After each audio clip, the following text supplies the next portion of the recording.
오늘 우리에게 주시는 하나님의 말씀 우리 함께 보십니다. 야고보서 3장 1절로 18절에 있는 말씀, 야고보서 3장에 있는 말씀을 함께 보시겠습니다.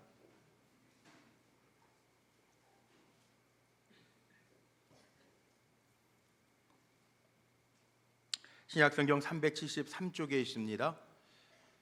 다 찾으셨으면 저와 함께 교독하시겠습니다. 내 형제들아, 너희는 선생된 우리가 더 큰 심판을 받을 줄 알고 선생이 많이 되지 말라.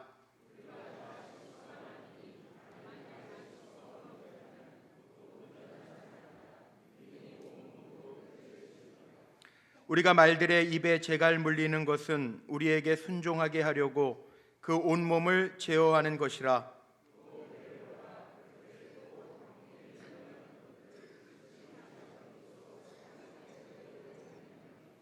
이와 같이 혀도 작은 지체로 돼 큰 것을 자랑하도다. 보라, 얼마나 작은 불이 얼마나 많은 나무를 태우는가.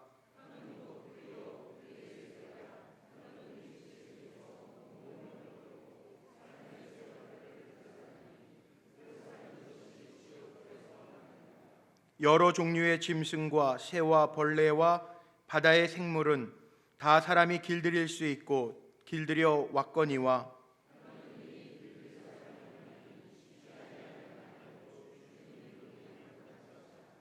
이것으로 우리가 주 아버지를 찬송하고 또 이것으로 하나님의 형상대로 지음을 받은 사람을 저주하나니,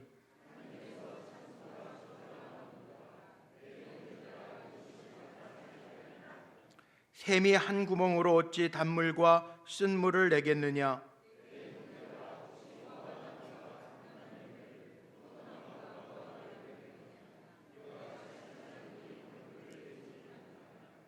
너희 중에 지혜와 총명이 있는 자가 누구냐? 그는 선행으로 말미암아 지혜의 온유함으로 그 행함을 보일지니라.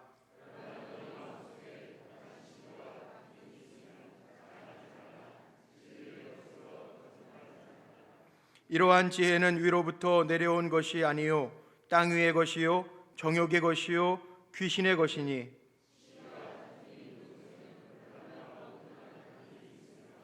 오직 위로부터 난 지혜는 첫째 성결하고 다음에 화평하고 관용하고 양순하며 긍휼과 선한 열매가 가득하고 편견과 거짓이 없나니, 화평하게 하는 자들은 화평으로 심어 의의 열매를 거두느니라.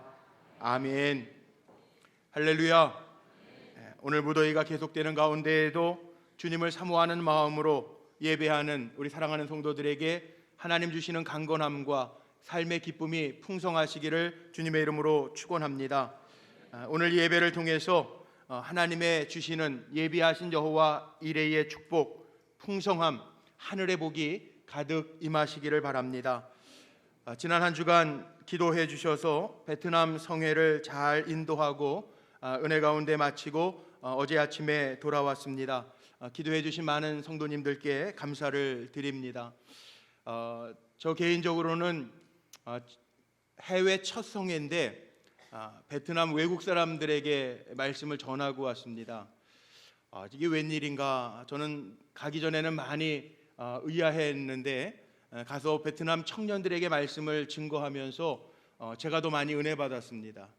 그들은 뜨겁게 찬양했고 뜨겁게 기도했고 또 말씀을 집중해서 들으면서 이렇게 변화되어져서 간증하는 시간에 얼마나 많이 울었는지 몰라요. 하나님이 목회를 이렇게 감당하라고 힘주시기 위해서 보내셨구나, 이렇게 느끼고 왔는데, 우리 사랑하는 성도님들도 하나님과 늘 동행하면서 험하고 어지럽고 어려운 시대를 살지만 위로부터 공급하시는 하나님의 능력으로 늘 승리하시기를 주님의 이름으로 축복합니다. 믿음과 삶을 연결하라, 야고보서 말씀을 가지고 말씀을 나누는데 오늘 세 번째 시간입니다. 말과 지혜라고 하는 제목으로 하나님의 말씀을 전합니다. 말이 정말 중요합니다. 말에 대한 교훈들, 어려서부터 많이 듣던 이야기들이 있습니다. 돌아오지 않는 것, 한번 떠나면 돌아오지 않는 것이 세 가지가 있는데, 활시위를 떠난 화살과 또 한번 내뱉어진 말과 흐르는 세월은 다시 돌이킬 수 없다고 이야기합니다. 사람과의 관계 속에서도 말이 통한다라고 하는 것은, 말이 통하는 사람은 그만큼 소통이 되어지고 공감하기 때문에 그만큼 가까운 관계를 유지할 수 있다라는 이야기고, 마음을 열 수 있다라는 이야기입니다. 제가 한 주간 이 말씀을 베트남에서 이렇게 더 다듬고 정리를 하면서 느낀 게 있습니다. 베트남 사람들하고 이 말이 잘 안 돼서 옆에 통역하시는 분, 선교사님에게 한국말을 배워서 통역해 주시는 분이 계셨는데, 통역해 주시는 분, 제가 이렇게 한국말로 설교를 하면요, 이 베트남 언어도 중국 언어 같아요. 이게 성조가 있어서 뭐 깐몬 우랑탕탕탕탕 막 그러는 거예요, 옆에서. 그러니까 제가 한국말로 이렇게 했는데 옆에서 막 정신없이 말하니까 이 집중이 잘 안 돼. 전 정말 힘들더라고요. 그런데도 간증하는 시간에 청년들이 울면서 간증하는 걸 보면서 이게 전달이 제대로 되긴 됐나 보다. 이게 성령이 하시는구나. 그렇게 느꼈어요. 물론 베트남 청년 대학생들 중에 영어를 조금 하는 아이들이 있어요. 근데 언어가 조금 통하니까 그 친구들하고 이렇게 밥도 같이 먹으면서 간단한 대화는 하는데, 이게 말이 다르니까 이게 참 어렵더라고요. 그래서 느꼈어요. 오늘 또 어떻게 미리 정해놓고 간 말씀인데도 일맥상통하더라고요. 말과 지혜, 이게 말이 통한다라고 하는 것은 하나님이 우리 인간에게 주신 큰 축복이구나, 그렇게 깨달았습니다. 말은 축복입니다. 그런데 말 잘 사용하시기를 바랍니다. 유대인들에게 탈무드라고 하는 지혜서가 있죠. 탈무드라고 하는 지혜서에 나오는 이야기죠. 한 왕이 두 신하를 부릅니다. 그리고 두 신하에게 과제를 하나씩 줍니다. 세상에서 가장 위대한 것, 선한 것이 무엇인지 알아와라. 또 한 신하에게도 세상에서 가장 악한 것이 무엇인지 한번 알아와라. 두 신하에게 과제를 줬습니다. 얼마 후에 두 신하가 왔습니다. 왕에게 이렇게 얘기합니다. 상자를 열어서 세상에서 가장 위대한 것, 가장 선한 것은 바로 혀입니다. 혀라고 하는 글을 쓴 종이를 줬습니다. 또 한 신하가 와서 세상에서 가장 악독한 것은 이것입니다. 그리고 상자를 열어서 쓴 종이를 줬는데 거기에도 혀라고 쓰여져 있었습니다. 세상에서 가장 선하고 위대한 것도 혀, 세상에서 가장 악독한 것도 혀라는 뜻이지요. 그런데 혀라고 하는 도구를 통해서 선을 만들어낼 수 있고 위대한 일을 만들어낼 수도 있고, 혀라고 하는 도구를 통해서 사람을 죽일 수도 있고 칼처럼 사람을 찌를 수도 있다라고 하는 이야기입니다. 생각해 보십시오. 사람에게 이 말이라고 하는 것, 언어라고 하는 것, 이 하나님께로 받은 가장 큰 축복이고, 언어는 사실 하나님이 사용하셨던 거예요. 하나님의 형상을 가진 우리 인간들에게만 주신 축복입니다. 창세기 1장에 보면 하나님이 세상을 뭘로 창조하셨는지 아십니까? 말씀으로 창조하십니다. 빛이 있으라 하매 빛이 있었고, 이게 하나님의 창조의 방법입니다. 요한복음 1장 1절에도 태초에 말씀이 계시니라, 하나님의 말씀이 있었습니다. 말씀이 육신이 되어 오신 분이 예수 그리스도십니다. 자, 하나님이 사용하신 게 언어입니다. 그리고 인간에게도, 하나님의 형상을 가진 우리 인간에게도 하나님은 언어의 축복을 주셨습니다. 하나님이 지어놓으신 아담이 언어의 권세가 있었는데, 아담이 제일 먼저 한 게 뭔지 아십니까? 창세기 2장 19절 말씀에 보면요, 아담이 제일 먼저 사용한 언어가 이름을 부르는 겁니다. 아담이 생물을 부르는 것이 곧 그 이름이 되었더라. 아담이 붙여주는 대로 이름이 이루어졌다는 겁니다. 이게 권세입니다. 말하는 대로 되어졌다라는 거죠. 창세기 2장 23절 말씀에 보니까 아담이 독초하는 것이 좋지 않아서 하나님이 아담을 깊이 잠들게 한 후에 아담의 갈비뼈를 뽑아서 여자를 창조하십니다. 그리고 잠이 깬 후에 아담에게로 여자를 이끌어 오시니 아담이 그 여자를 보고 이르되 이는 내 뼈 중에 뼈요 살 중에 살이로다. 이렇게 아담이 고백합니다. 우리 여자 성도님들 많이 계신데, 남자분들이 여자한테 한눈 파는 거, 이게 다 말한 대로 되는 거예요. 젊으나 나이 드시나 그렇더라고요. 연세 드시고 부부 생활 하시면서 가정에서도 나이 들면 남자분들이 기를 못 피잖아요. 여기 이미 다 아담이 그렇게 고백해놔서 그래요. 남자가 전혀 아닌 것처럼 시침 딱 따고 계시지 마세요. 다 알아요. 여기 아담이 말한 대로 되는 거예요. 아담이 말에 권세가 있다라는 거죠. 그것뿐만이 아닙니다. 창세기 3장에 보면요, 유혹도, 죄 짓는 것도 말 때문에 들어왔습니다. 사탄 뱀이요 하와에게 이르되 물어 이르되 하나님이 정말로 너희들에게 이 실과를 먹지 말라 그랬냐? 보암직도 하고 먹음직한 맘도 한 그 열매를 먹지 말라 그랬냐? 너희들도 눈이 밝아져서 하나님같이 될까 하노라. 이게 말로 유혹하고 시험합니다. 이 말이라는 것이 정말 말의 권세도 있지만 말 때문에 유혹당하고 시험되는 경우도 있습니다. 6절 말씀에 보니까 혀는 곧 불이고 불의의 세계라라는 말씀도 있습니다. 권세도 있지만 말이라고 하는 걸 통해서 모든 것을 이룰 수도 잃어버릴 수도 있기 때문에 그렇습니다. 불 한번 생각해 보세요. 요즘에는 포스터 같은 걸 많이 안 그리는데 저희 학교 다닐 때에는 미술 시간에 포스터 많이 그렸던 기억이 나요. 불에 대한 포스터, 꺼진 불도 다시 보자, 자나깨나 불조심. 요즘엔 그런 용어들이 없는데 이 불이라는 게 이런 거 아닙니까? 작은 불씨도 온 산간을 태운다. 이런 포스터 구호들이 있었잖아요. 표어들이 있었잖아요. 말도 그렇다는 거예요. 우리가 주의하지 아니하면, 조심하지 아니하면 이 불과 같은 혀 많은 사람을 다치게 할 수도 있고 온통 삶을 태워버릴 수도 있는 위험한 것들이라는 거죠. 문자라고 하는 것도 언어가 먼저 생긴 후에 우리의 그 소리를 체계화한 게 문자 아닙니까? 언어가 먼저 있었다라는 거예요. 만약 우리의 생활 속에서도 이 언어가 없었다면 아마 설교하는 것도 불가능할 것이고 기도하는 것도 찬양하는 것도 불가능하지 않았을까라는 생각을 해봅니다. 그래서 언어야말로, 말이야말로 하나님께서 우리 인류 삶 속에 주신 축복의 가장 큰 은혜라고 저는 생각을 합니다. 그런데 인간이 죄로 타락하면서 언어도 함께 타락했습니다. 이 귀한 하나님의 축복의 도구 언어가 다른 사람들, 죄악에 빠지면서 다른 사람들에게 아픔을 주고 상처를 주고 힘들게 하는 도구가 되었다라는 거죠. 교회 안에서도 종종 그런 일들이 있어요. 왜 문제가 생겨나느냐? 대부분 말 때문에 생겨나요. 교회 안에서 무슨 도적질 해가지고 도둑당했다 이런 얘기들 없습니다. 그런데 교회 안에서 말 때문에 상처받는 분들이 있습니다. 말 때문에 아파하는 분들이 있습니다. 말 때문에 힘들어하는 분들도 있습니다.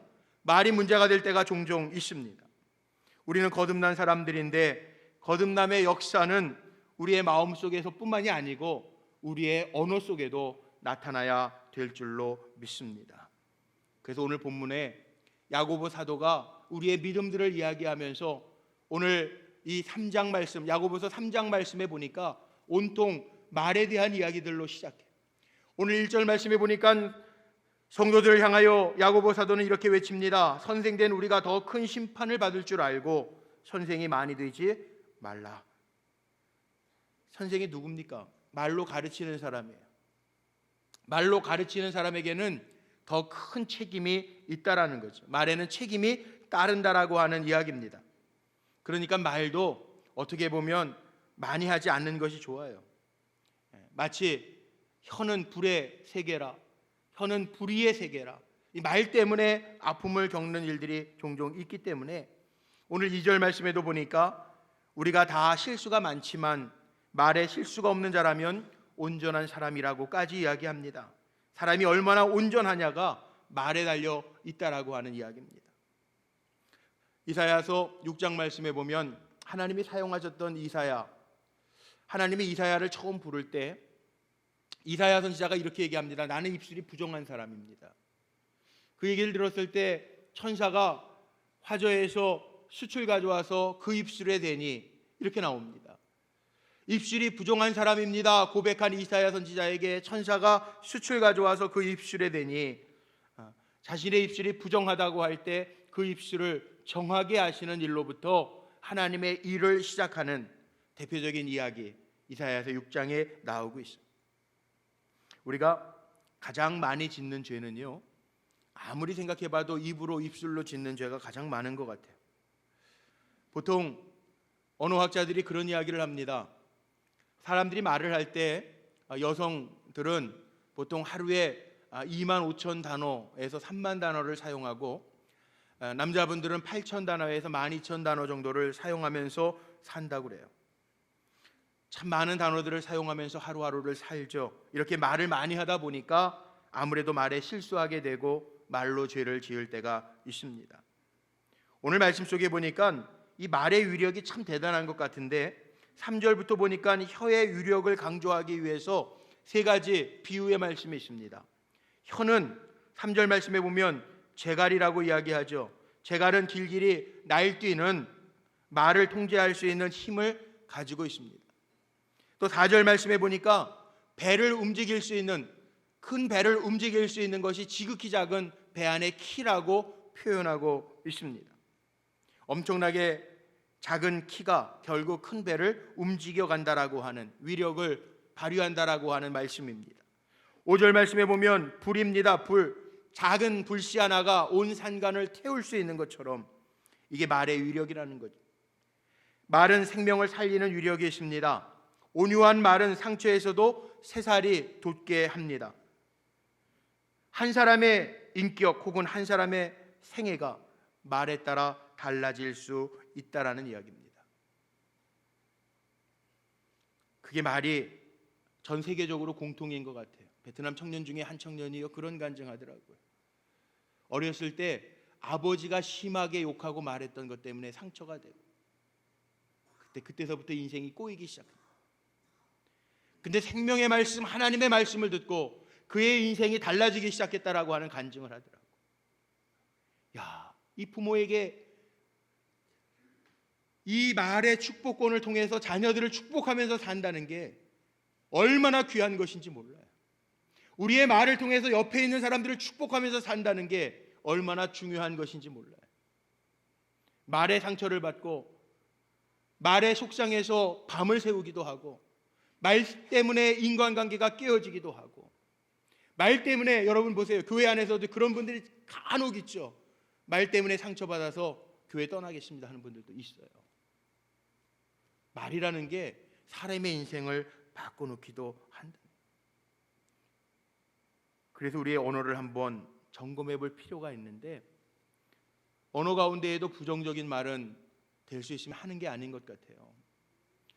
우리 언어 속에 얼마나 부정적인 게 많습니까? 그렇게 사용 안 해도 되는데 아이들을 깨우면서도 야 일어나라, 오늘도 좋은 하루 되라, 이렇게 시작을 해야 되는데 보통 부모님들 아이 깨우라 그러면 너 안 일어나니? 안 일어나니? 그래요. 밥 안 먹니? 학교 안 가니? 그런 얘기 많이 하잖아요. 좋은 일이나 기쁜 일이나 죽겠네라는 단어 아무 뜻 없이 그렇게 쓸 때가 있어요.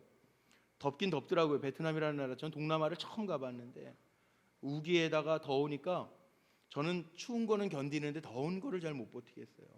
비도 오고 막 그러니까는 티셔츠를 입어도 몸에 막 붙고 막 흘러요. 땀이 막 흘러요.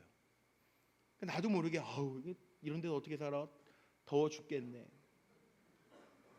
더우면 더운 거지 왜 더워 죽겠네가 들어가는지 모르겠어요. 좋으면 그냥 좋다고 그러면 되는데 우리는 좋아 죽겠네 그러잖아요. 왜 언어에 별로 안 좋은 단어들이 들어갔는지 잘 모르겠어요. 무심코 던진 이 말이요, 사람을 옥죄기도 하고 사람을 아프게 하잖아요.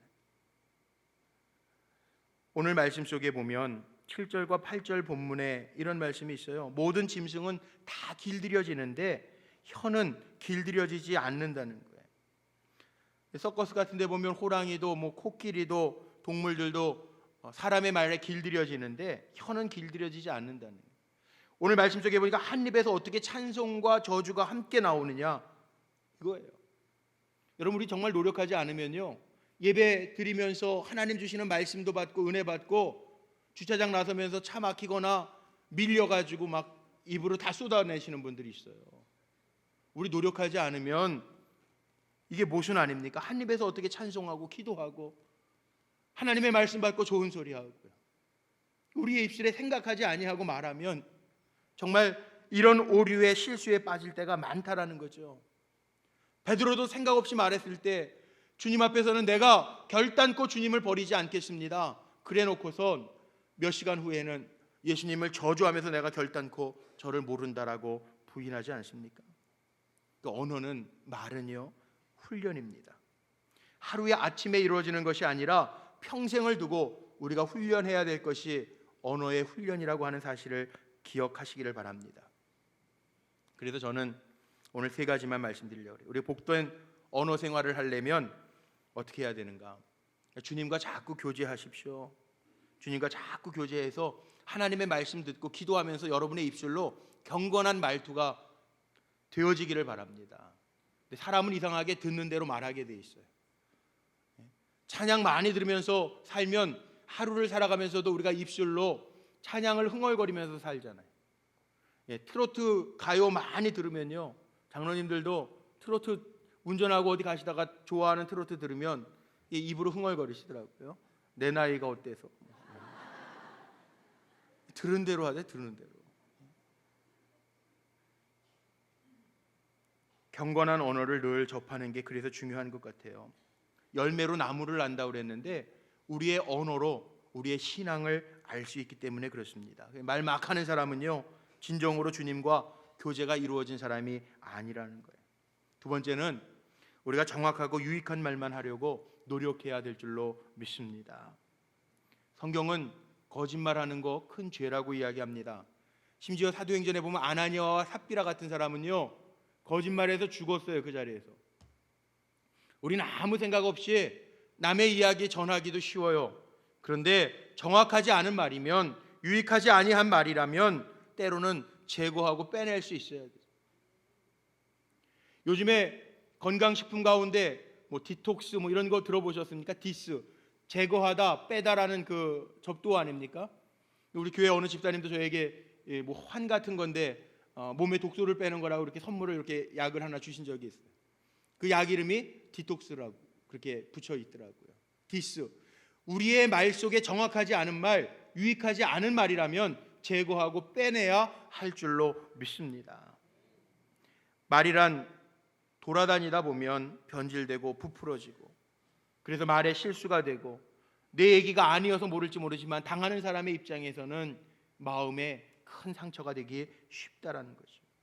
그래서 우리는 어떤 말을 써야 되느냐? 세 번째, 좋은 말, 복된 말 많이 해야 될 줄로 믿습니다.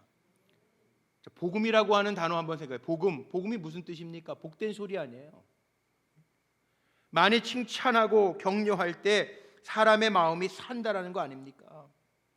예수님도 마태복음 10장에 보면요, 제자들을 파송하시면서 예수님이 그렇게 얘기해요. 너희들이 어디를 가든지 축복해라. 만약 너희들이 비는 그 복이 그 집에 합당하지 아니하면 그 복이 도리어 누구에게 갈 것이라? 축복하는 사람에게 갈 것이라. 많이 축복하시기를 바랍니다. 많이 축복하는 사람이 은혜롭고 기쁩니다. 우리의 자녀들도 마찬가지입니다. 저는 젊은 집에 신방 가면 꼭 그 얘기합니다. 자녀들이 마음대로 안 돼서 속상한 부모님들 많은데 말로 가르쳐서 야단쳐서 될 일이 아닙니다. 많이 축복해주고 기도해 주시길 바랍니다. 아이들이 바뀝니다. 베트남에서 사흘을 지내는 동안에 제가 같은 방을, 제가 저녁 집회 강사였고 낮 집회 강사였던 목사님하고 방을 같이 썼어요. 네, 목사님 둘이서 쓰니까 너무 좋았어요.